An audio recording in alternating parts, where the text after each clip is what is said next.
अच्छे कार्यकर्ता कैसे पहुंचता है, कैसे सूचना होती है। ये सूचना आपको सेकंडों में मिल जाती है। मैं यहाँ पर बोल रहा हूँ, हो सकता है कि कोई अमेरिका में मुझे सुन रहा होगा इस समय।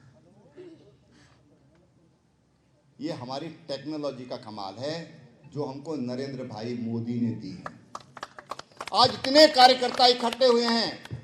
पहले तो हम कहते थे भाई एक हफ्ता पहले कम से कम चाहिए, तो तब कार्यकर्ताओं को सूचना हो गई। कोई स्कूटर से दौड़ता था, कोई पैदल दौड़ता था, कोई बस में दौड़ता था और वहाँ पहुँचते थे उसके घर में, तो घर में पहुँचकर पता चलता था कि वो तो घर में है ही नहीं, वो तो पहले घर से जा चुके हैं।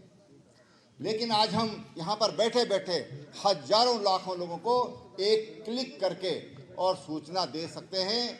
ऐसे हमारे जो इस टेक्नोलॉजी को, इस भारत को डिजिटल बनाने में जिनका महत्वपूर्ण योगदान है, जिन्होंने आज डिजिटल भारत की परिकल्पना की, ऐसे हमारे नरेंद्र भाई मोदी को एक बार फिर से हमको प्रधानमंत्री बनाना है।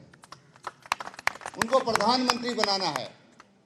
और इस बार का जो चुनाव हो रहा है, ये विकसित भारत के लिए हो रहा है।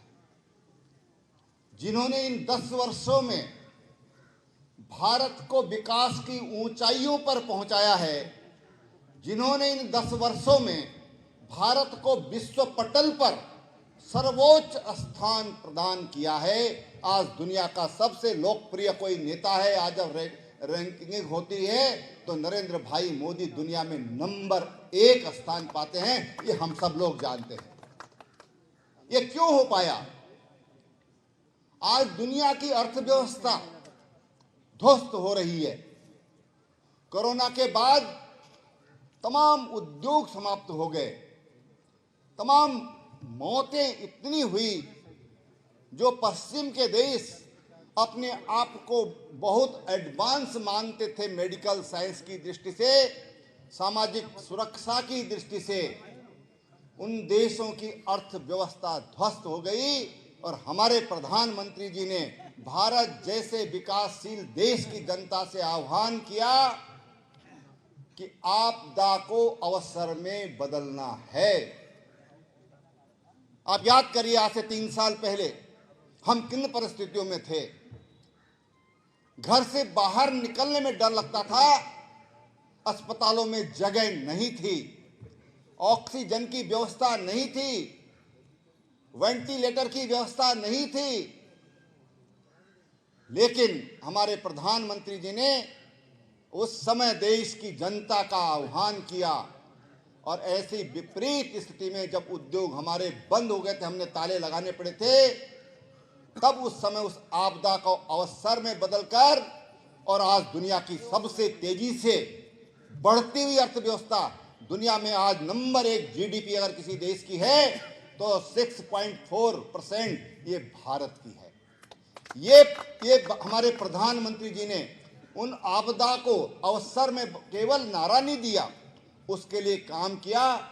और आज चीन हमसे पिछड़ गया, रूस हमसे पिछड़ गया, रूस तो खैर बहुत पिछड़ गया, अमेरिका, फ्रांस, जर्मनी जो एडवांस कंट्री थी, वो सारे देश आज हमारे पीछे से हैं। जो मोस्ट फ्रेजाइल अर्थव्यवस्था थी आज से 10 साल पहले, वो देश के दुनिया के टॉप 5 अर्थव्यवस्था में आज भारत पहुंचा है। ये भारत की अर्थव्यवस्था, और जिन्होंने इसको नेतृत्व दिया, जिन्होंने इस देश को आगे बढ़ाने का काम किया, उनका नाम है नरेंद्र भाई मोदी या नरेंद्र दामोदर दास मोदी।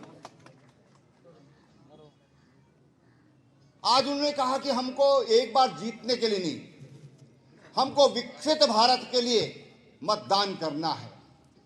विजन 2047 यानी कि देश की आजादी के जब 100 साल होंगे, तो उस समय का विजन को लेकर के कि भारत विकसित राष्ट्र होगा, उस विकसित राष्ट्र के विजन के साथ आज हमारे प्रधानमंत्री जी काम कर रहे हैं। और उस विकसित भारत के लिए हम सबको मतदान करना है। $5 ट्रिलियन जब हमारे प्रधानमंत्री जी ने देश की अर्थव्यवस्था संभाली थी, हमारी जो अर्थव्यवस्था थी वो $2.6 ट्रिलियन की थी। अब हम $5 ट्रिलियन की अर्थव्यवस्था के लिए हम आगे बढ़ रहे हैं। और इन 10 सालों में हमारी जो अर्थव्यवस्था है वो $3.5 ट्रिलियन हम क्रॉस कर चुके हैं। और जो चल रही थी 2029 तक 31 तक हम $5 ट्रिलियन की अर्थव्यवस्था बनाएंगे। वो 2060 अब जो दुनिया के अर्थशास्त्री हैं, जो अर्थ के विज्ञानी हैं, वो कह रहे हैं कि जिस तरह से भारत की अर्थव्यवस्था बढ़ रही है, भारत 2027 तक $5 ट्रिलियन की अर्थव्यवस्था ये भारत की हो जाएगी। और इसलिए बहनों भाइयों, जब हम अपने बीच में आए हैं, अपने कार्यकर्ताओं के बीच में आए हैं, इस संदेश को लेकर हमको जनता के बीच में जाना है। किसानों की बात होगी तो चाहे किसानों को इस 10 वर्ष के दौरान आप 2014 में हमारा गेहूं का मूल्य क्या मिलता था हमको, कल्पना करिए।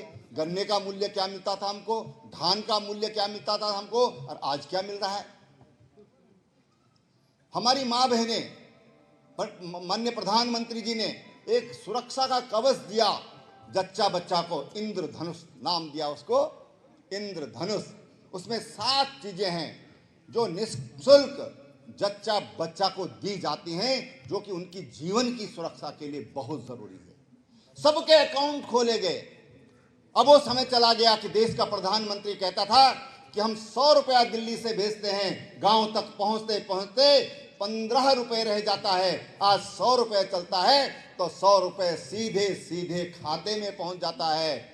और जब ये खाता खुल रहा था, जब ये खाते खोले जा रहे थे, हमारे कांग्रेस के मित्र, हमारे वामपंथी मित्र, हमारे विपक्षी बसपा सपा सब बोलते थे कि मोदी जी ये जीरो बैलेंस का खाता खोल के क्या करोगे।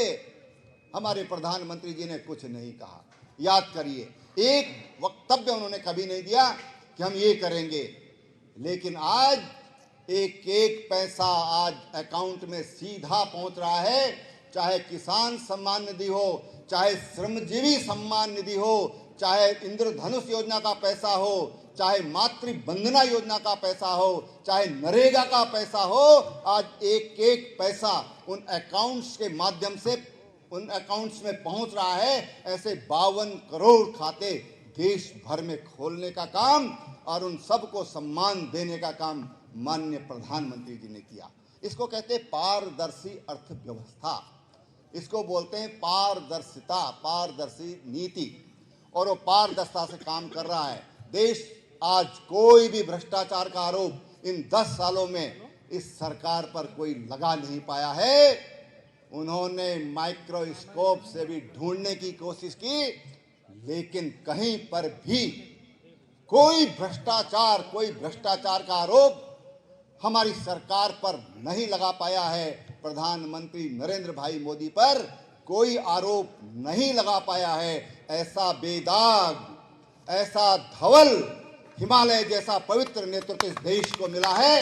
हमको उनके लिए फिर एक बार उनको देश का प्रधानमंत्री बनाना है। आप सब कार्यकर्ता हैं, आप पब्लिक नहीं हैं, आप पब्लिक नहीं हैं, आप पार्टी के कार्यकर्ता हैं। ये संदेश लेकर के हमको जनता के बीच में जाना है, एक एक मतदाता के बीच में जाना है। उन्होंने कहा सबका साथ, सबका विकास, सबका विश्वास, सबका प्रयास। याद करो, आप में से कई लोग गए होंगे जब श्रीनगर के लाल चौक पर झंडा फहराना है, तिरंगा फहराना है। आप लोगों में से भी कई लोग गए होंगे। मैं भी जम्मू की जेल में 2 बार रहा हूं। लाल चौक पर देश का तिरंगा नहीं फहराया जा सकता था अगर देश का प्रधानमंत्री, देश का रक्षा मंत्री अगर श्रीनगर की ओर जाना चाहता था, गृह मंत्री अगर श्रीनगर की ओर जाना चाहता था, तो वहां पर आतंकवादी बंद का आह्वान कर देते थे, वाहन जला देते थे, दुकानें जला देते थे, सेना के वाहनों पर हमला होता था, सैनिकों पर हमला होता था। और 40 वर्षों तक एक भी नेता श्रीनगर में घुसने की हिम्मत नहीं कर पाया। लेकिन हमारा शेर 370 समाप्त करता है, सीएए लागू करता है, यूसीसी की तैयारी करता है, श्रीनगर के लाल चौक पर तिरंगा फहराने का काम करता है। श्रीनगर के लाल चौक पर तिरंगा फहराया जाता है।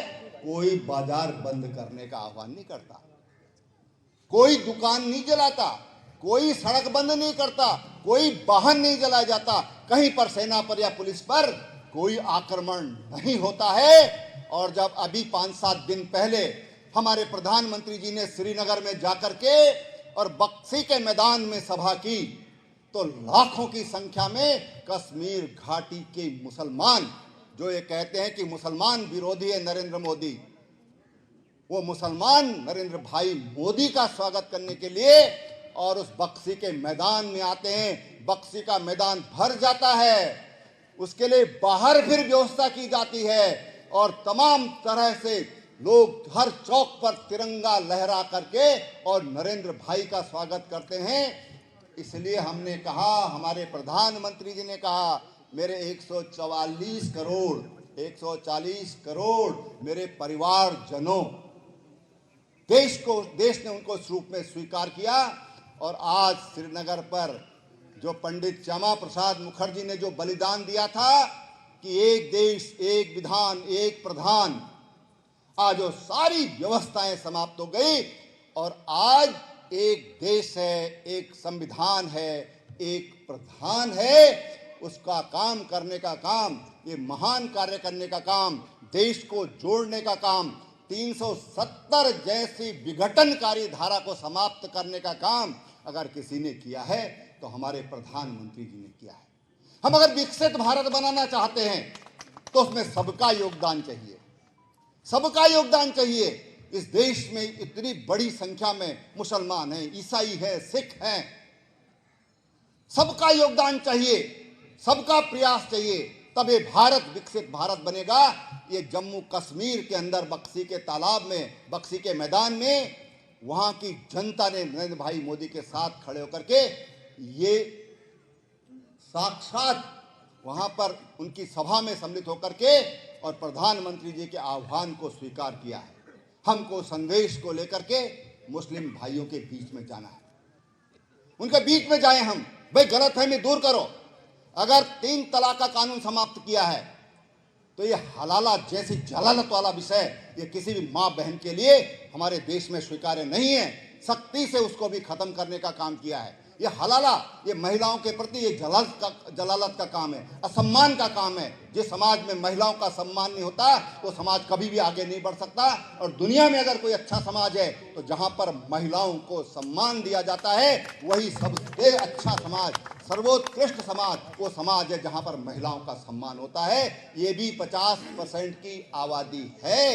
अगर ये आबादी पिछड़ी रहेगी, ये आबादी कमजोर रहेगी तो हम कैसे एक सशक्त भारत की कल्पना कर सकते हैं, कैसे हम एक मजबूत भारत की परिकल्पना कर सकते हैं। इसलिए तमाम महिला हो, पुरुष हो, सबको समानता के भाव से आगे बढ़ना है, तो सबको समान अवसर मिलना चाहिए। ये माननीय प्रधानमंत्री जी का संदेश आज सबके लिए है। प्रधानमंत्री जी का अभी 3 दिन पहले फोन आया था, त्रिवेंद्र कब नॉमिनेशन कर रहे हो, कब अपनी कैंपेनिंग शुरू करो। मेरी कैंपेनिंग तो शुरू हो गई है। तो कह ले हरिद्वार वालों को मेरी राम राम कहना, हरिद्वार वालों की मेरी राम राम कहना। आप सबको प्रधानमंत्री जी की ओर से मैं राम राम कर रहा हूं। जय श्री राम, जय उत्तराखंड, जय भारत, भारत माता की धन्यवाद।